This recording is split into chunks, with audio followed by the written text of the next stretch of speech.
Public health advocates are warning about a new scourge, the rise of e-cigarettes. These are battery-powered devices that heat up a nicotine-containing liquid to release a vapor, as opposed to smoke. The companies that produce them often claim they are healthier and cleaner than cigarettes, and so far, they've managed to avoid most of the regulations that apply to where you can smoke cigarettes, whom you can market them to, and what you can put in them, all of which adds up to pretty good business.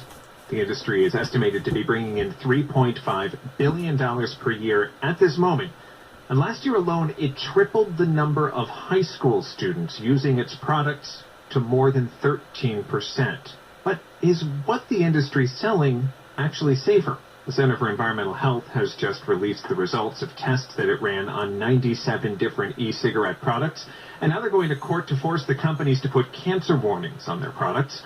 We're joined in studio by Charles Margulis. He's spokesperson for the Center for Environmental Health. Welcome. Thanks for having us on. So what were you looking for when you tested the e-cigarettes? Well, there have been a lot of health studies about e-cigarettes, and they've gone different ways. So we've been concerned because several studies showed different cancer-causing chemicals in e-cigarettes. In particular, formaldehyde came up a lot, and another cancer-causing chemical called acetaldehyde. So those were the two chemicals that we looked for. These are both chemicals regulated in California under our strong consumer protection law known as Prop 65. So under that law, any products that expose consumers above a safety limit to either of those chemicals has to have a warning to let consumers know before they buy the product that they could be exposed to those cancer-causing chemicals. Most people probably think of formaldehyde as what was preserving the frog they dissected in high school. How does it wind up in something like e-cigarette vapor? Yeah, we're not exactly sure. So some people speculate that any heating of the liquids that are used in e-cigarettes is going to create formaldehyde. Some people think it's a contaminant in the liquids or in the devices themselves. We can't know for sure, but it's clear from our testing that formaldehyde is quite commonly produced by e-cigarettes. We tested 97 different products. These are products bought right off the shelf, just like a typical consumer would use. We tested them. We had an independent laboratory test them with standard smoking machines that have been used by the industry for many years, and they found high levels of formaldehyde and or acetaldehyde in the majority of the products we tested, and almost every single product produced some of the chemicals. But how high is high? Well, under the California safety standards, we found the products that we tested, 21 of the products were more than 10 times the safety level, and 7 of them were more than 100 times the safety level.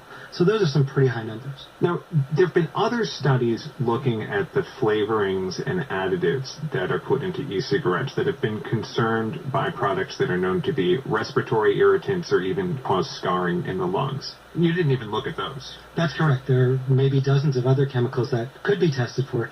We didn't look for those because our typical mode of action when we can take action to get companies to clean up their products is the use of the Prop 65 law in California. Which is specifically cancer or birth defects. Exactly. So we're specifically looking for those kinds of chemicals. So formaldehyde, acetaldehyde levels that are 10 to 100 times the safety standard in California, how does that compare to regular cigarettes? Well, in at least 8 of the products we tested, the levels of formaldehyde were higher than a pack-a-day smoker would get.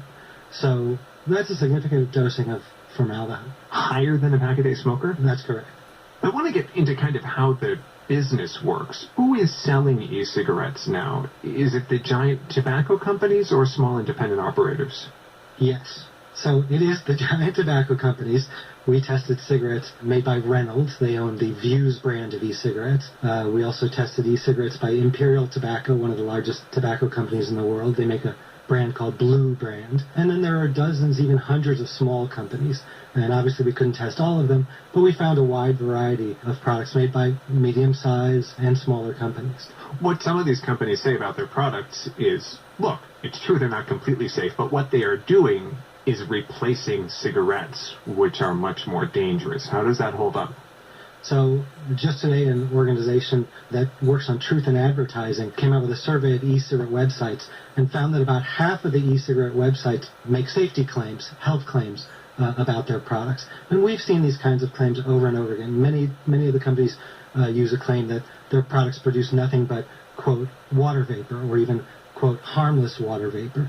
And I like the way you introduced the segment saying that e-cigarettes produce vapor and not smoke. Well, if you look at the dictionary definition, smoke and vapor are synonyms. No, but there is a chemical difference between combusting something, right? Oxidizing it and creating all those combustion byproducts, which are the tars and particulates that you get in cigarette smoke, and heating something until it moves into a gaseous state. There is a chemical difference for sure, but the marketing difference is what I'm concerned about. Because when you say to people this is harmless water vapor and it actually contains nicotine, which is a substance known to cause reproductive harm, the Surgeon General's report on that last year was quite conclusive about other serious problems from nicotine as well, including pregnancy problems, problems during adolescence with brain development, problems during fetal brain development. There's no doubt about harm from nicotine. We've seen ads that say no chemicals. Well, no chemicals is simply a false claim. Everything's a chemical. Exactly. Everything in this is a chemical. And we found even nicotine-free e-cigarettes producing formaldehyde and acetaldehyde at levels above the California safety standard. So these are not safe products to use. Are they safer than cigarettes? Well, they may be, and for some people that's a reasonable question to ask. But when you have millions of teenagers and young people who've never smoked before adopting these products, that's not the right question to ask. The right question to ask is, are we addicting an entire new generation to a chemical product that produces cancer-causing chemicals that they may be exposed to for their entire lives? So cigarette companies are not allowed to market to underage consumers. What kind of restrictions are there on e-cigarette companies? Yeah, the cigarette companies have very strict restrictions as of the 1992 settlement agreement with attorneys general after the tobacco lawsuits came about. So they're not allowed to do TV advertising. They're not allowed to have flavored products that appeal to kids. They're not allowed to host events that appeal to kids or market their products at concerts or things like that where they specifically appeal to kids. E-cigarette makers have none of those restrictions, and they do all of those things. And in fact, since that agreement was made in 1998, social media didn't exist at that time.